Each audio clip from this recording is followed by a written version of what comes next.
Mécontents du gel des salaires depuis 10 ans, les enseignants gabonais se sont mis en grève, entraînant la fermeture des écoles pendant près d'un mois.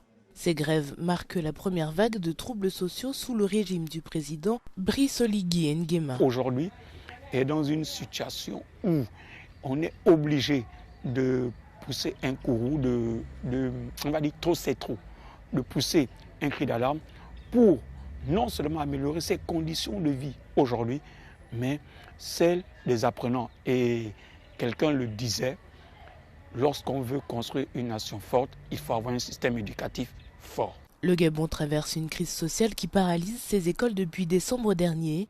Les enseignants en grève demandent la régularisation des embauches, des titularisations, des salaires et des avancements. Une reprise du dialogue avec le gouvernement a eu lieu ce mardi. La grève des enseignants que nous vivons aujourd'hui, nous pouvons d'abord remonter l'histoire.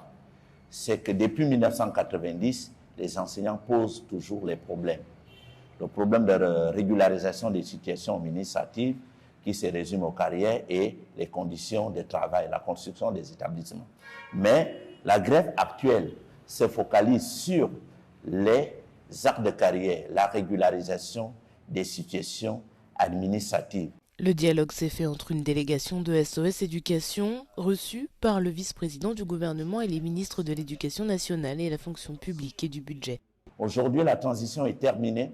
Nous revenons sur le pied de guerre concernant les situations administratives aujourd'hui. C'est ce qui fait le point d'achoppement des revendications aujourd'hui. Il faut rappeler que nous sortons de 10 ans de gel de carrière.